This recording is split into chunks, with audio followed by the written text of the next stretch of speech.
Ambassador Zethkri adjusted his breathing apparatus as he entered the Great Hall of Concordia Prime. The massive space station served as neutral ground for all major powers in the galaxy. Today marked 3 months since the newest members joined the Galactic Council. The humans Zethkri had seen many species rise and fall during his long career. His people, the Veltar, had survived by staying neutral and observing. They learned that in this galaxy, the strong ruled and the weak served. It was simply how things worked. The humans sat at their assigned table near the back of the hall. Their delegation looked small and unremarkable. Ambassador Sarah Chen, their lead representative, appeared young by galactic standards. She wore a simple blue uniform with no decorations or medals. Her team of 6 advisors looked equally plain. In contrast, the Korthax Empire filled half the hall with their delegation. Their warriors stood over 3 meters tall, covered in natural armor plating. General Vorthak, their supreme commander, bore scars from 100 battles. His red eyes scanned the room like a predator seeking prey. The ethereal collective sent fewer representatives, but their presence felt heavy in the air. These beings existed partly in normal space and partly in dimensions beyond understanding. When they spoke, their words entered minds directly, causing weaker species to feel dizzy or afraid. High Seer Miralith floated above her chair, her crystalline form glowing with inner light. The architects occupied a section designed for their mechanical forms. These ancient artificial intelligences had ruled their corner of the galaxy for millions of years. Unit Prime 7 spoke in precise mathematical equations that only the most advanced translators could interpret. Zethkri watched as the session began. Trade disputes, territorial claims, and resource allocations filled the agenda, standard council business. But tension hung in the air like a storm about to break. The matter of the outer spiral colonies requires attention, General Vorthak announced. His voice boomed across the hall. 12 systems contain valuable mineral deposits. The current occupants lack the strength to properly utilize these resources. Sarah Chen looked up from her notes. Are you referring to human colonies, General? I am referring to inefficient resource allocation, Vorthak replied. These systems could supply the Korthax war machine for decades, under proper management. High Seer Miralith's mental voice touched every mind in the room. The collective agrees. These systems border our expansion zone. Joint administration would benefit all parties. Unit Prime 7 added its mechanical opinion. Economic modeling confirms suboptimal resource extraction under current management. Probability of improved efficiency under established powers, 94.7%. Zethkri felt his gill slits flutter with nervousness. The 3 major powers were making a coordinated move against humanity. This had happened before to other species. The results were always the same. Sarah Chen stood slowly. She was barely 1.6 meters tall, looking like a child among giants. Ambassador, with respect, those are sovereign human colonies. Families live there.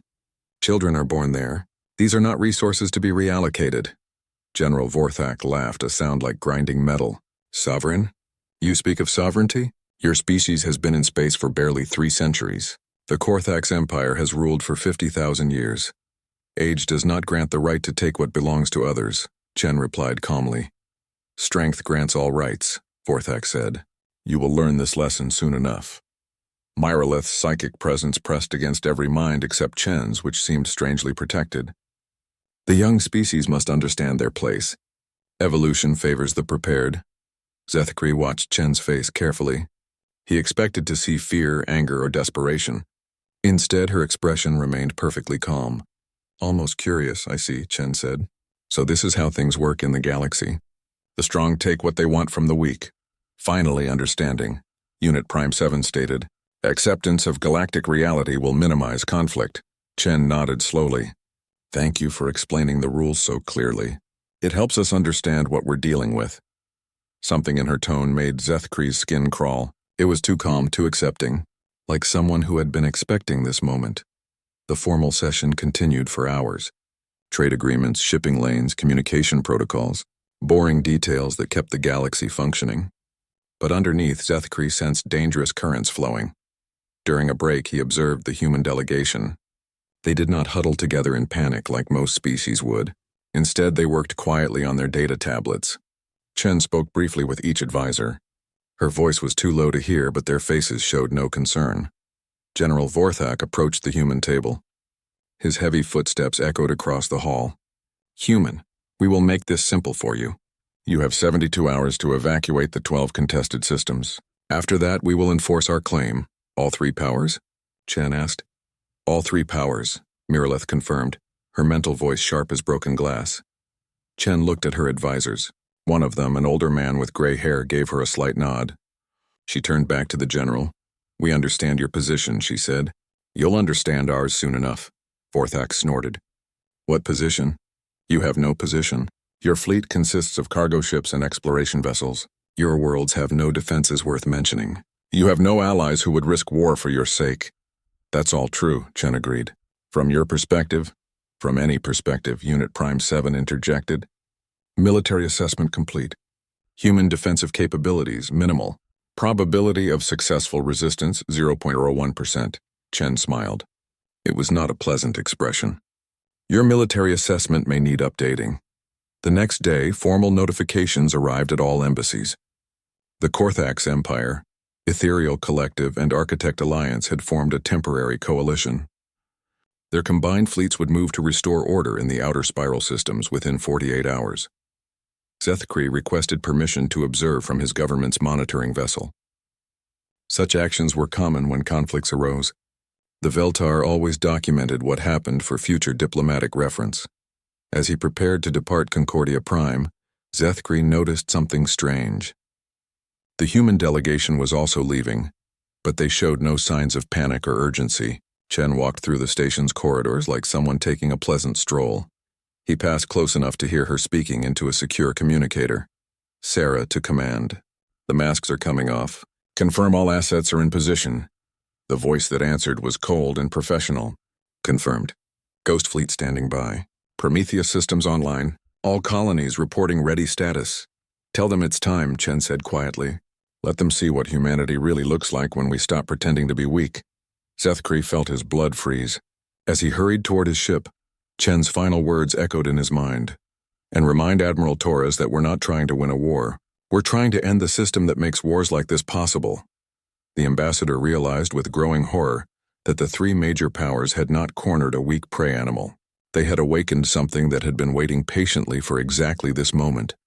Something that had been preparing for this day for much longer than anyone imagined. Zethkri stood on the bridge of the Veltar monitoring ship Depth Walker.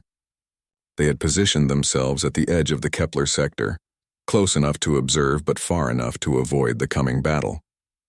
Around them, other neutral species had sent their own ships to witness what everyone expected would be a quick lesson in galactic power. The Korthax fleet arrived first.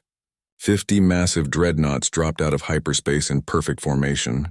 Each ship was 2 kilometers long, bristling with plasma cannons and missile tubes. Their black hulls were decorated with the skull emblems of their many victories.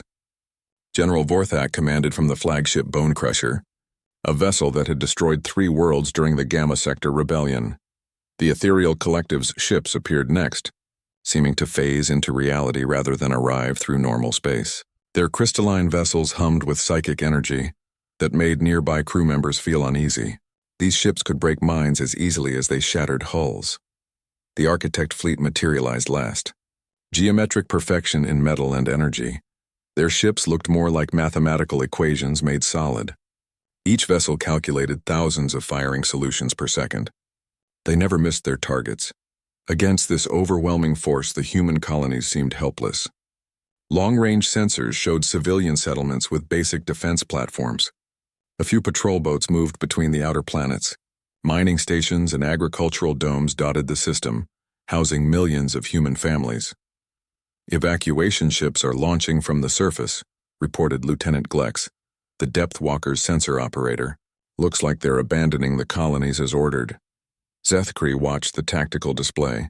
Hundreds of human ships were lifting off from the 12 contested worlds. Most appeared to be standard civilian transports, cargo haulers, and passenger liners. Exactly what anyone would expect from a species preparing to surrender their territory. But something felt wrong. Zethkri had observed many evacuations during his career. They were always chaotic, desperate affairs. Ships launched haphazardly, overloaded with refugees and personal belongings. Communications filled with panic and confusion. The human evacuation was different. Too organized, too calm. Every ship launched on schedule, following precise flight paths. No distress calls, no last-minute delays, no signs of panic. "Sir," Lieutenant Gleck said, his voice uncertain, "I'm detecting some unusual readings from the human ships." "What kind of readings?" "Energy signatures that don't match their ship classes. A cargo transport is showing power levels consistent with a battlecruiser. Several passenger liners are generating gravitational distortions." Before Zethkri could respond, the Korthax fleet opened fire. Vorthak had apparently decided that even an organized evacuation was taking too long. Plasma bolts lanced toward a group of defenseless civilian transports. The bolts never reached their targets. Space seemed to bend around the human ships. Shields flickered into existence, but not the crude energy barriers most species used. These shields looked like reality itself was rejecting the incoming fire. Plasma bolts simply ceased to exist when they touched the barrier. "What in the seven hells?" Lieutenant Glex whispered. Then the human ships changed. Hulls flowed like liquid metal, revealing hidden weapon ports and advanced sensor arrays. The cargo transport unfolded into a sleek predator 3 times its original size. Its hull was black as space itself, seeming to absorb light rather than reflect it. The passenger liners shed their civilian disguises to reveal warships of a design no one had seen before. "Impossible," Zethkri breathed. "Where did they hide ships like that?" His answer came in the form of a massive energy signature appearing on sensors. Something was declocking directly behind the Korthax fleet. The UES Indomitable materialized out of nothing. It was 4 kilometers long, shaped like a blade designed for cutting through reality itself. Its hull showed no seams, no visible weapons, no obvious weak points. It looked less like a ship and more like a piece of space that had decided to become solid. General Vorthak's angry voice crackled across all frequencies. "Human tricks! You think illusions will save you? Bone Crusher Squadron, destroy that ship." 20 Korthax dreadnoughts turned their guns on the Indomitable. The combined firepower could have glassed a planet. Energy beams, plasma torrents, and antimatter missiles converged on the human ship. None of them made contact. The Indomitable moved like nothing that large had any right to move. It flowed between the incoming fire like water through fingers. But it wasn't just dodging. Space around the ship seemed to be folding, redirecting attacks into empty void. Then it fired back. The human ship had no visible weapons, but lines of pure force reached out from its hull. Not energy beams or projectiles, but something that seemed to edit matter at the most basic level. Where these lines touched Korthax ships, armor simply stopped existing. Hulls opened to space. Entire sections of dreadnoughts became empty gaps in reality. In 30 seconds, the pride of the Korthax war fleet was reduced to drifting scrap metal. "By the depths," Lieutenant Glex gasped. "How is this possible?" Zethkri could only stare as more human ships appeared throughout the system. Not just around the colonies, but everywhere. They had been hiding in asteroid fields, inside gas giant atmospheres, even in the solar corona itself. Advanced stealth technology had concealed an entire fleet. The ethereal collective tried to respond with their psychic weapons. Mental screams that could drive entire crews insane lashed out toward the human vessels. The attacks reached their targets, then simply stopped. Every human ship seemed to be protected by some kind of mental shielding that the collective couldn't penetrate. The Architect fleet began its calculated response, launching thousands of self-guided missiles while firing precisely aimed energy weapons. Their targeting computers worked perfectly, predicting where the human ships would be. But the human ships weren't where they predicted. They moved through space using principles that the ancient AIs couldn't calculate. As Zethkri watched in growing horror, the human fleet systematically dismantled the combined Allied force. Ship after ship fell to weapons that seemed to rewrite the laws of physics. The humans didn't just win the battle, they made it look easy. A transmission reached all observer ships on an open channel. The voice was calm, professional, and terrifyingly cold. "This is Admiral Sarah Torres, commanding the Human Defense Fleet. To all neutral observers, you have witnessed the true face of the powers that claim to rule this galaxy. They attack civilians. They take what doesn't belong to them. They believe strength gives them the right to destroy lives." On the tactical display, the last Korthax ship exploded in silence. Message to the survivors: return to your masters. Tell them what you saw here. Tell them that humanity is no longer hiding. Tell them that the age of taking what you want from those who cannot defend themselves is over. The few escape pods from the Allied fleet were collected by human ships. Even in victory, they were taking prisoners rather than leaving them to die in space. Phase 1 complete. Came another transmission on a frequency the humans thought was secure. All assets are now weapons-free. Begin Phase 2 operations in the core sectors. Let's show them that this wasn't just about 12 colonies. Zethkri realized with dawning terror that what they had just witnessed wasn't the end of a conflict. It was the beginning of something that would change the galaxy forever. The humans hadn't just hidden a few advanced ships. They had hidden an entire military force that could challenge the greatest powers in known space. And from the sound of their communications, they had been planning this for a very long time. As the Depth Walker began its journey back to Veltar space, Zethkri started composing his report. But how could he explain what he had seen? How could he make his superiors understand that everything they thought they knew about humanity was wrong? The species they had dismissed as weak and primitive had just announced their presence to the galaxy, and they had done it by destroying 3 of the most powerful fleets ever assembled. Whatever came next, Zethkri knew the galaxy would never be the same. 3 weeks after the Kepler sector incident, Zethkri found himself aboard an emergency council vessel, fleeing from what had once been the hegemony capital. The news from across the galaxy painted a picture that his mind still struggled to accept. The humans were everywhere, not just in human space, but in every sector, every system, every corner of the galaxy where the major powers held influence. Ships that had been hiding for decades suddenly revealed themselves. Bases that existed in dimensions parallel to normal space opened their doors. Sleeper agents embedded in governments and military organizations dropped their disguises. How long? Was the question everyone asked. How long had humanity been preparing for this moment? The answer, according to intercepted human communications, was 300 years. Since their first contact with galactic civilization, they had been watching, learning, and planning. Zethkri reviewed the reports streaming in from across known space. Each one was more impossible than the last. The Korthax Empire was falling apart from within. Their warrior culture, built on personal honor and strength, was being turned against itself by human psychological warfare. Anonymous messages revealed which generals had used underhanded tactics to gain rank. Evidence of corruption and cowardice spread through their ranks. Warriors who had served together for decades suddenly questioned each other's loyalty, but the humans didn't stop there. They attacked Korthax supply lines with a precision that suggested they knew exactly where every depot, factory, and transport route existed.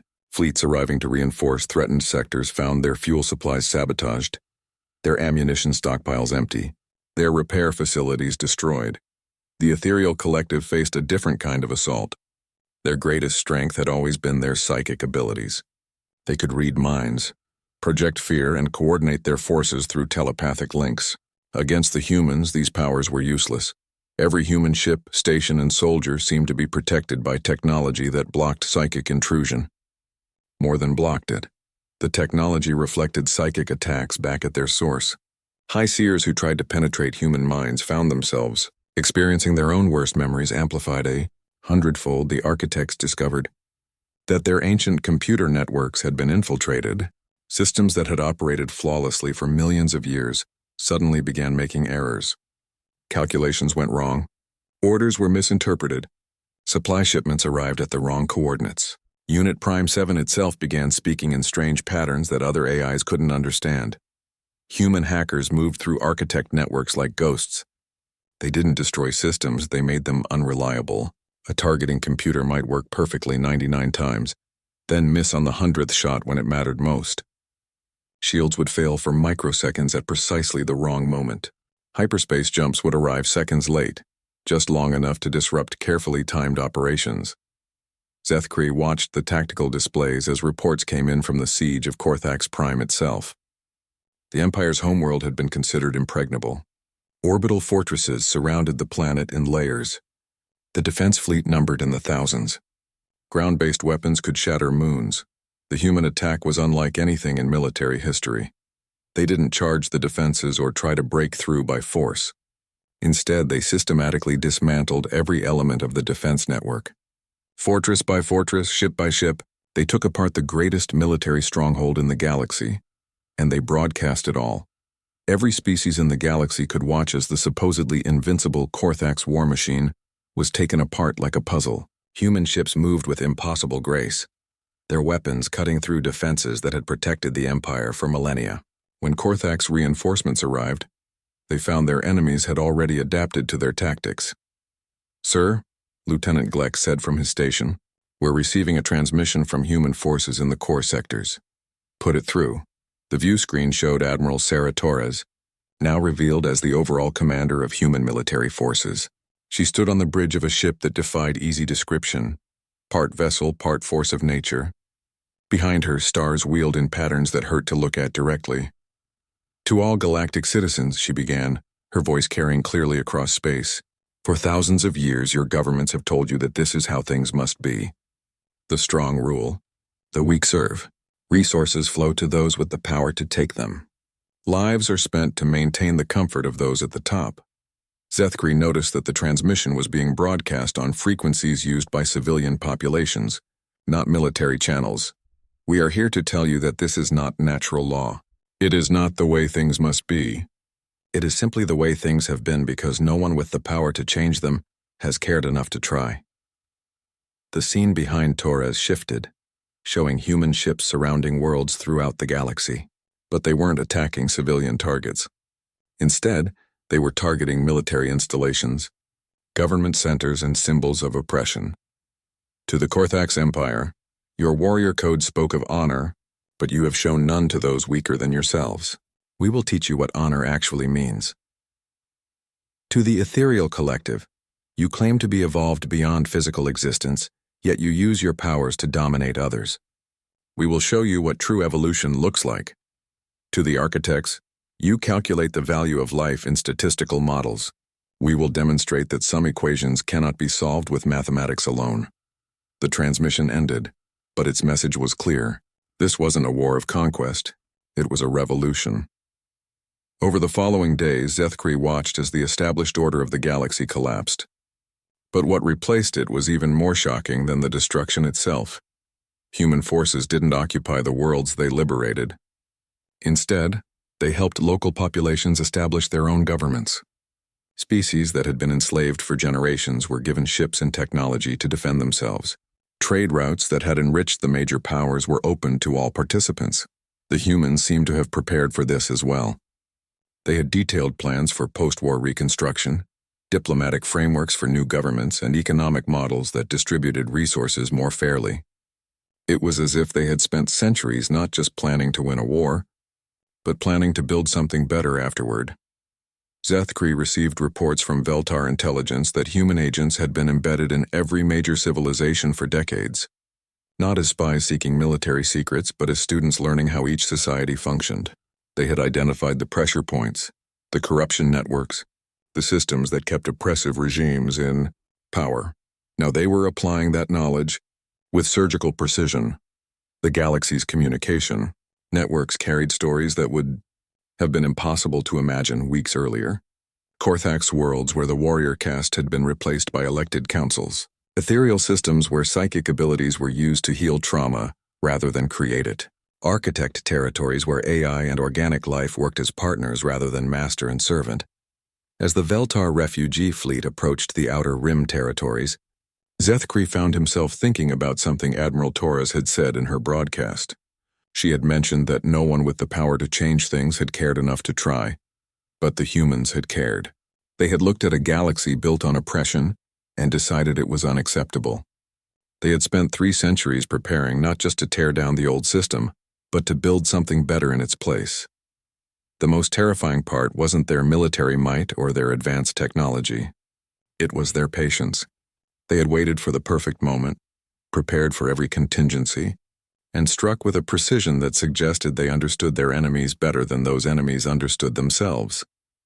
As reports continued to stream in from across the galaxy, one thing became clear: the war was already over. It had been over from the moment the major powers decided to test humanity's resolve. They had just been too arrogant to realize it. 6 months after the war began, Zethkri stood in the ruins of what had once been Concordia Prime.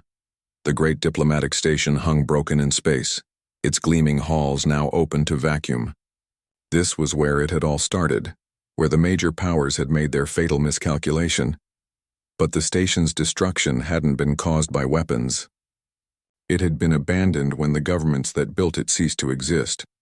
The Korthax Empire was gone, not destroyed in battle but dissolved from within.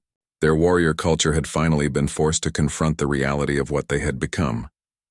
Human psychological operations had revealed the truth about their supposedly honorable conquests. The genocide of peaceful species, the enslavement of children, the systematic destruction of entire civilizations. Faced with evidence of their crimes, the empire had torn itself apart. Some warriors chose exile rather than serve such a system. Others turned their weapons on their former commanders. The few who remained loyal found themselves fighting a guerrilla war against their own people. General Vorthak himself had been found dead in his command center, apparently by his own hand. His final message spoke of shame that could never be washed away, of honor lost beyond redemption. The ethereal collective had suffered a different kind of death. Their psychic network, which had connected their minds across the galaxy, had been infiltrated by human technology. Instead of sharing thoughts and emotions as they always had, they began experiencing the pain of every being they had ever dominated.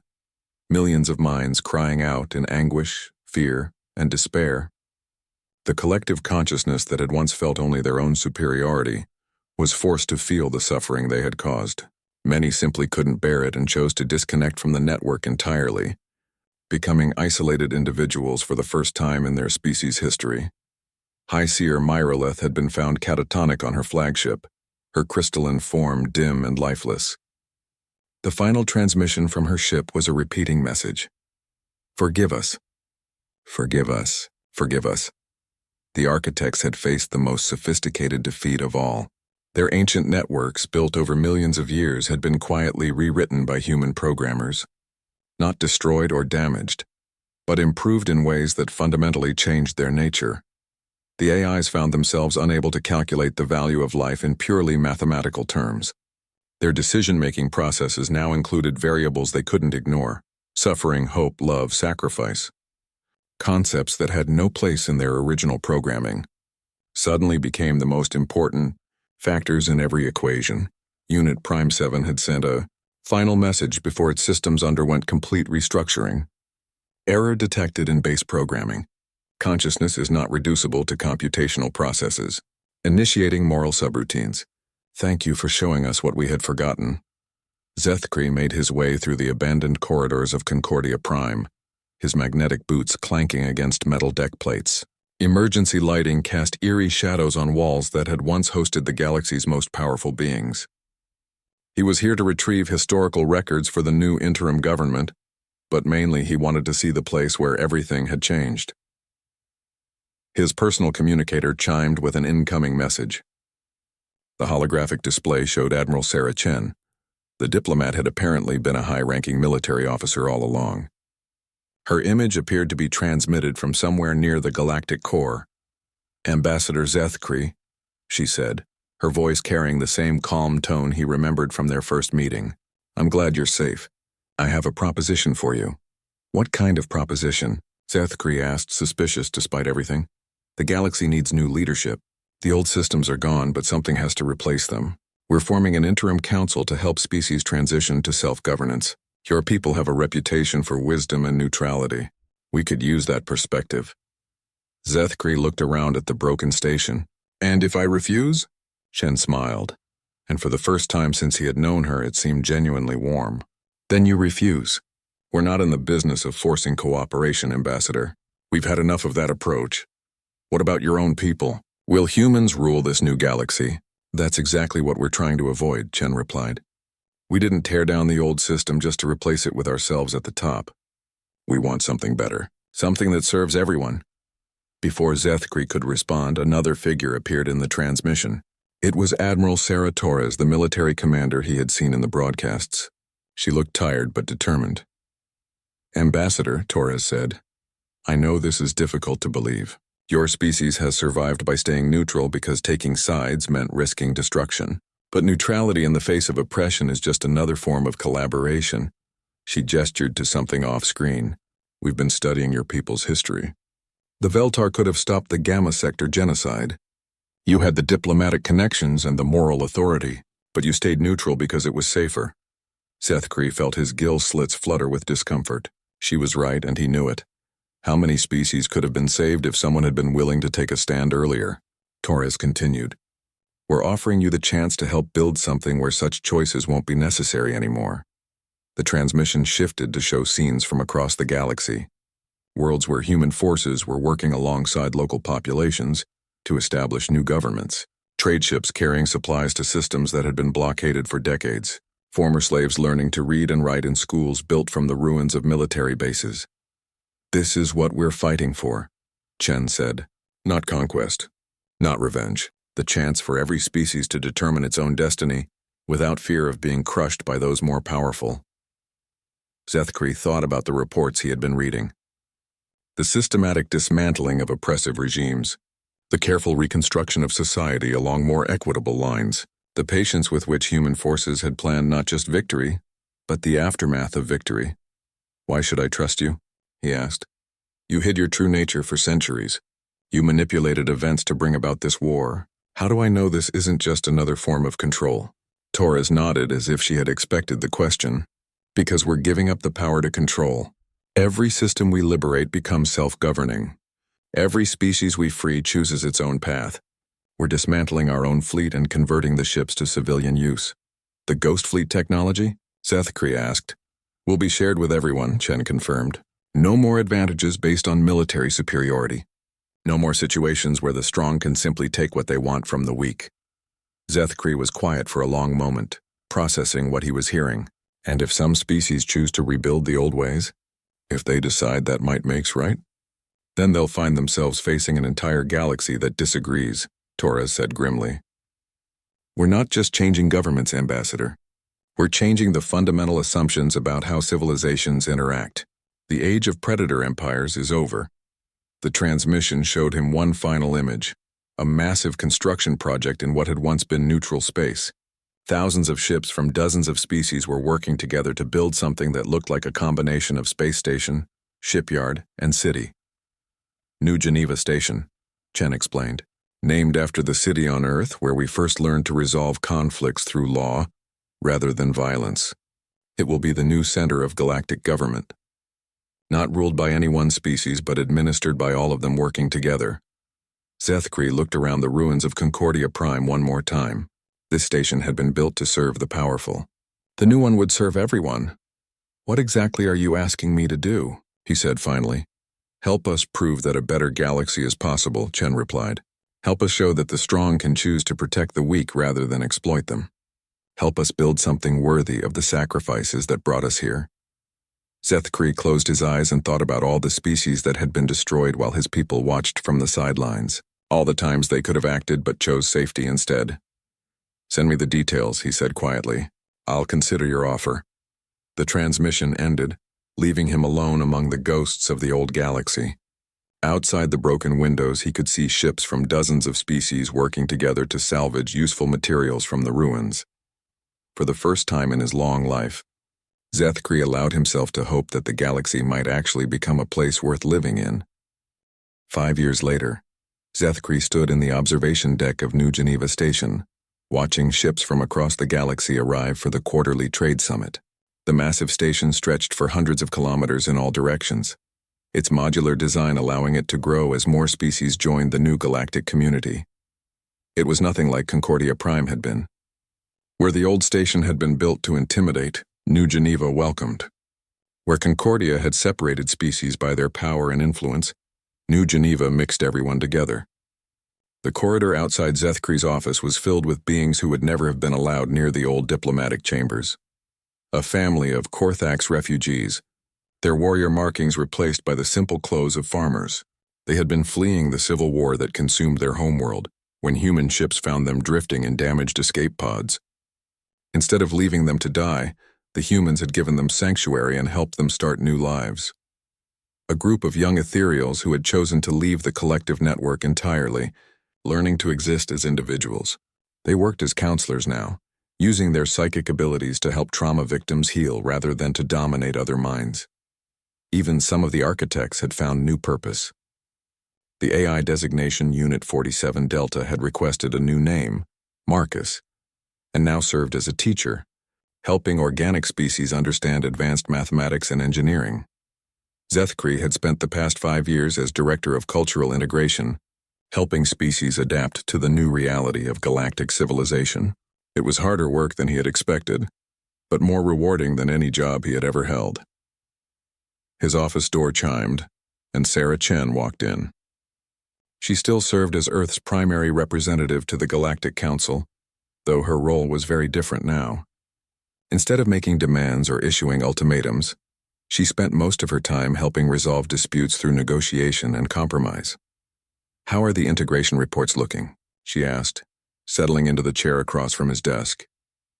"Better than expected," Zethkri replied, pulling up the latest statistics on his display. 73% of former imperial territories have established stable democratic governments.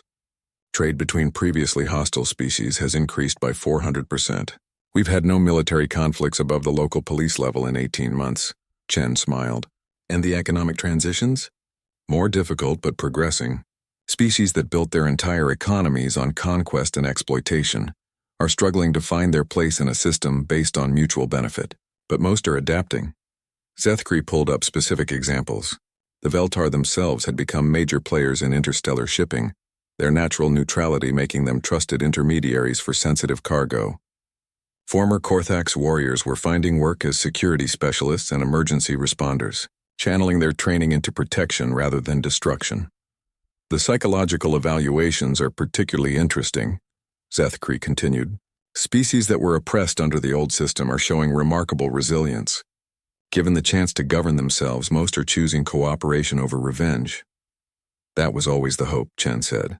That given real choices, most beings would choose to build rather than destroy. She stood and walked to the window, looking out at the bustling traffic around the station. Any word from the deep survey teams? Zethkri nodded. One of the most ambitious projects of the new galactic government was mapping the entire galaxy to find species that had been overlooked or hidden during the Age of Empires. Survey ships were discovering isolated civilizations almost weekly, many of them refugees from ancient conquests who had been hiding for millennia. 2 more species made contact this month, he reported. The Singing Stones of the Outer Rim, a silicon-based collective intelligence that communicates through harmonic vibrations, and the Shadow Dancers from the Dark Nebula, energy beings who had been avoiding all contact since the Architect expansion 20,000 years ago. How are they adapting to the new order? Cautiously optimistic. Both species had heard stories about the galactic powers and assumed any contact would lead to enslavement or destruction. When our survey teams offered technology and assistance with no strings attached, they were confused. Chen laughed. I imagine.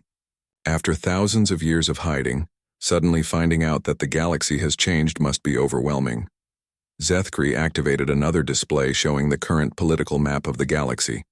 Instead of the 3 massive empires that had dominated for millennia, it now showed thousands of smaller polities. Independent worlds, multi-species alliances, trading cooperatives, and cultural unions. The diversity was staggering. There's something I've been meaning to ask, Zethkri said. Something that's been bothering me since this all began. What's that? Why did you wait so long? Humanity had the technology and the knowledge to challenge the galactic powers centuries ago. Why endure the oppression? Why let so many species suffer while you prepared? Chen was quiet for a long moment, her expression becoming somber. Because we learned from our own history. On Earth, every revolution that succeeded through pure force eventually became the very thing it had fought against.